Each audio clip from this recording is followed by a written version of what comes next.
Bonoswagg, yes.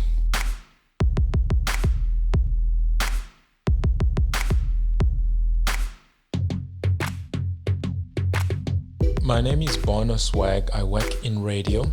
I do sports on radio. I began in 2012 in July doing sports and other things. I was doing like normal programming at first, and then I was identified as one of the best candidates to do sports for BCR FM, which is a community radio station in Barberton. It's one of my homes. It's where my family lives. Well, a part of my family. So I used to reside there myself. So that's where I began radio, basically in July 2012. And I've done 3 phases of radio, or 3 types of radio. Obviously started at community level, and then I advanced to commercial level, and eventually I found myself working for a public radio station, being the SABC's Ligwalagwala FM. At commercial, I used to be at Rise FM. I was there for like 4 years, between 2014 and 2018. I was at BCR, so I was there between 2012 and the end of 2013. So yeah, I've been enjoying the ride on radio, particularly the sports side lately. I've enjoyed that, done so many things, covered so many tournaments. And in sports, I don't only do radio, but I also venture out into working for other mediums. I work for a website that is from an overseas website. It's known as soccerway.com. So I provide statistics for them. So yeah, my career in sports doesn't only end on radio, but it ventures out to other things. I have been enjoying the ride, I must say, because I mean, when you do sports, you do something that you follow every day. You just report on those things. Sometimes you have to share facts that are hidden. So yeah, it's one of the most exciting things about the job that I do. When you start out at a community radio level, it feels like you're going through your first year at college or at university, because that's where you catch all the basics. But I never went to any higher education institution for radio, and I guess sometimes that does work as a disadvantage in other things while you continue with radio. But yeah, I never went there. It doesn't mean that if you don't go to a university to study towards broadcasting, you can't make it on radio. I have made it. I have friends that have made it. I have friends that are doing well that haven't been to college. So yeah, I didn't go there, but here I am. I think everything works. Everything does work. I would recommend that somebody go and study for it, because it may work for them in the long run. For instance, you go and study towards versatile broadcasting, as they would call it at TUT in the past. You go and study towards broadcasting, but you also venture into other facets such as marketing, advertisement. You learn lots and lots of things when you are at university. You learn how to communicate in a formal way, but when you just pick up radio from the street, when you pick it up as a passion and you work from there are certain elements that you do lack in the long run. So it works if you go to school for it. It's a bonus. Even in the office, when it comes to negotiations and stuff like that, you can easily avoid being exploited if you go to school. It's always great to have that educational background, but saying that doesn't mean we're shunning out other people that may not have the privilege of going to university or college. I like to be frank about this. So many people bash me for it, but you go through so much exploitation on radio if you don't go to school and get that educational background. If they know that you don't have something to fall back on, they will always exploit you. So those are some of the challenges that I've had to face. But having to come to the level where I am, I've had to do a lot. Obviously, I'll go back to the foundation where I started PCR FM, and then I advanced to commercial level. So many things that I learned at commercial level that I wouldn't have picked up in my years of foundation on radio. You don't advance to a public or PBS radio station having not garnered enough experience. So the experience that I've garnered along the way has helped me to get to this position. I've learned a lot about translating on radio. I've learned a lot about communicating on radio. There's so many things that I've picked up during my journey. I'd say dedication really has been the pillar of my success. Me advancing from zero to this level, which I consider as one of the highest levels. So yeah, you really have to put in the work really, really hard to get to this point. Not really, you don't have to. I'm still not a talkative person. I only talk selectively. If you are interesting enough, we're gonna have a conversation. So yeah, it's not an industry for bubbly, outspoken people only. I mean, I have so many friends who are shy, also have friends that are outspoken. So it caters for everybody. It's a very universal industry. You have to have this, I think they call it face mask. So if you are shy, when you get into radio, you have to realize that now it's a different space. I can't be as sleepy as I am when I communicate with my parents or my siblings or my family. Now it's radio. People want energy. People want to be energized out there. So you have to put on that act if you can't take it out of you. But you can work on radio even if you are shy. I'm the example of that. I speak less when I'm at home. I speak less when I'm with my family members. They understand that. I speak less when I'm with some of my friends. But yeah, I can adapt to any situation really. I haven't arrived, definitely. I still want to climb the ladder. It's more nicer when you chow some radio money and TV money at the same time. And also launch my own thing. I mean, I could do with my own sports channel, be it through a website, through YouTube channels, through vlogs or blogs. I definitely haven't arrived because I haven't done those things until I get to a point where I can control most of the content that I share out there, and most people can rely to a medium that's produced or provided by me. Then I would feel I am able to call myself as somebody who would have arrived. But right now, I don't think I have arrived. I still aspire to work for a big television station or be part of SABC Sport. I'm currently with SABC. I still want to climb the ladder there and get myself to perhaps another bigger radio station. I think I'm capable of doing that, so I wouldn't say I've arrived. I'm only in the middle of it.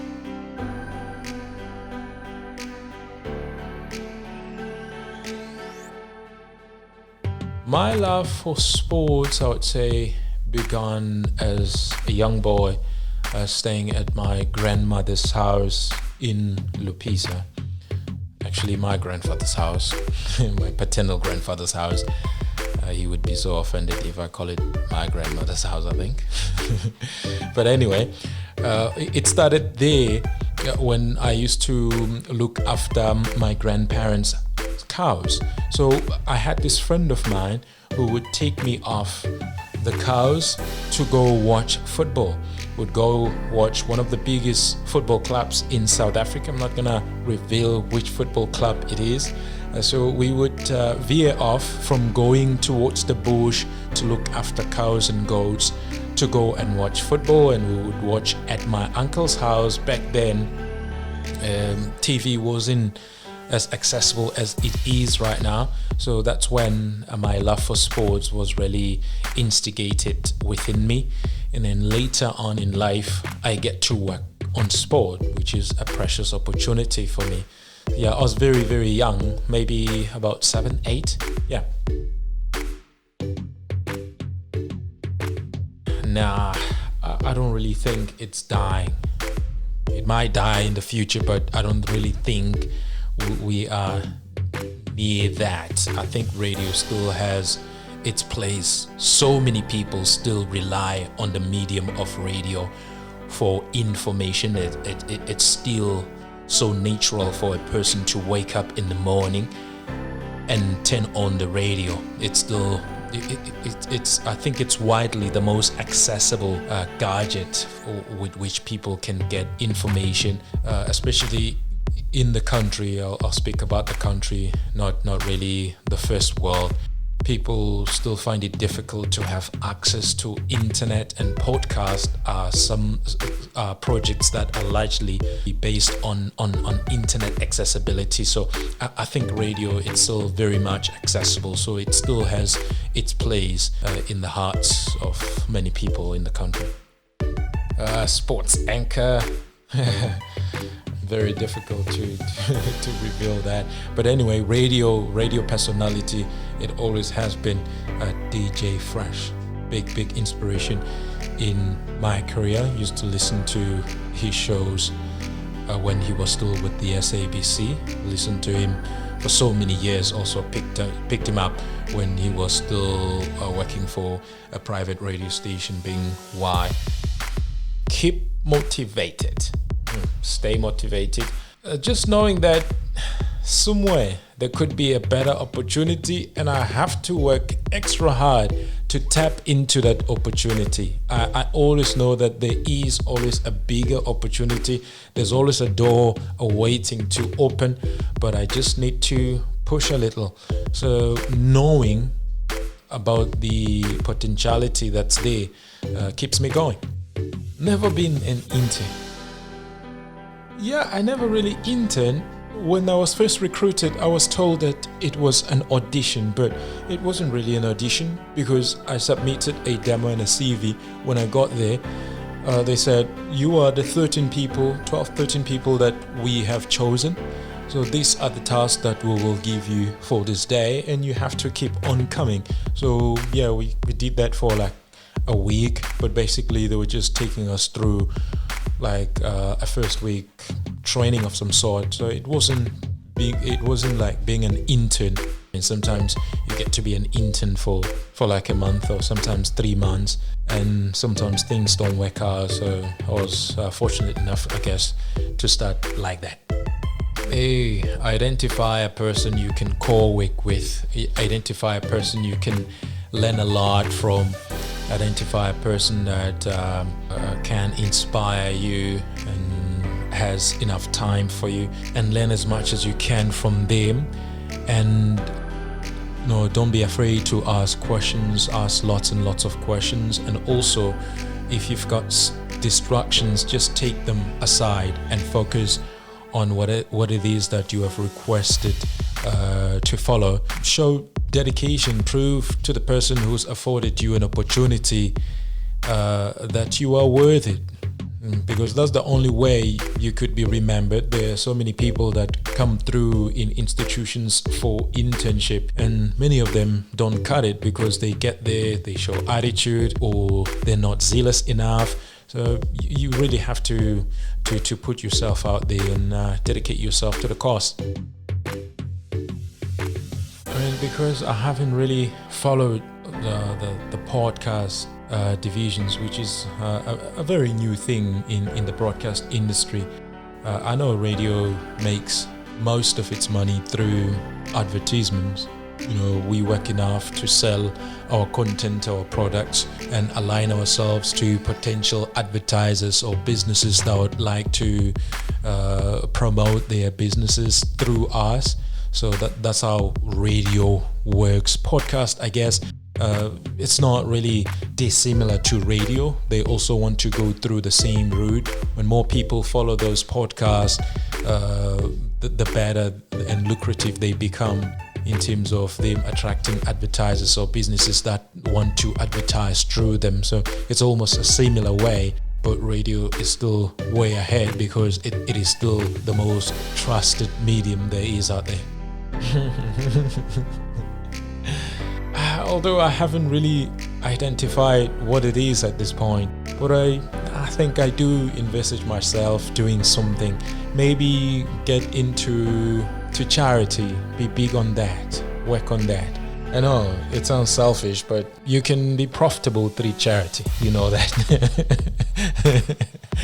Yeah, you start out small, and then eventually, if your organization is big enough, accesses more people, you can live off that. You can live off that. Some people may say it's unethical, but yeah, it's one of the possibilities. It's one of the things I've explored in my mind, but I've parked just there on the side. At this point in time, I'm involved with sports. I have a sports tournament that I host on yearly basis. It's called the Bonoswagg. It's called a Bonoswagg Sports Weekend. First held in 2017, so I've been hosting it since then. I'm hoping to continue hosting it this year, 2020, although there's the big disruption of COVID-19. Hopefully it goes out of the way and we continue with the sports tournament in disadvantaged communities where we picked up some unpolished talents. We expose them to bigger teams. We have community or society teams competing against one another. We also invite higher people in sports to try and identify the talent. I mean, we also help the kids or the young ones in the community to stay out of trouble, stay out of stuff like alcohol, drug use, because it's very prominent in South Africa. So that's what we're trying to do, also promoting social cohesion, which is a big deal in South Africa given the history of the country. We have been divided for a number of years, so we're trying to fix that also through the sports. And besides the sports, I'm also involved with an NPO. It's also under my name. It's a Bonoswagg Books Drive. We work on collecting books, all sorts of books, and distributing them to disadvantaged communities and also schools. We have worked with schools where we've donated dictionaries and books. So yeah, we work on collecting books and distributing back to communities. I'm hoping to grow that project and get to a level where we start building libraries in communities, because I believe that reading is quite important. I'm very grateful. You don't really find too many people out there who can help you out to start out. So I'm very grateful to those who identified my talent from the very first time I sent in a demo. Those very few people that believed in the voice, believed in what I was saying. Very, very grateful. And those who helped me go through the systems, even as I jump from one phase to another. I'm very grateful to those people. I just want to say thank you to them. If they are given an opportunity to bring up other upcoming talents, please continue doing that. If you get into radio and you decide to be an AOP, an on-air personality, and there are other things that you think are linked with radio and can work for you, please invest as much money as you can into your growth, your personal growth. There are radio DJs or radio personalities that are also musicians, or there are radio personalities that are also DJs. If you can afford to work on that, please use as much of your money to work on yourself and polish yourself, get to a stage where you're sellable. That is very important to start out early. I'll also make an example about myself. I'm a sports anchor, sportscaster. If I want to obviously branch out into having a vlog, that basically means I have to invest in things like cameras, all sorts of merchandise that can make my vlog lucrative. So I have to start out as early as possible in investing in myself and investing in the future and where I would like to drive my career. So that's where I would advise them to plant their money, and also work on your personal branding. I mean, it's also great to go out there and be believable to people. They can't say, here's Bono from Ligwalagwala, and you don't really look like somebody from Ligwalagwala. It doesn't help, really. So it's very important to work on your personal branding. I would really like to thank Careers Exposed and #ItisPossible.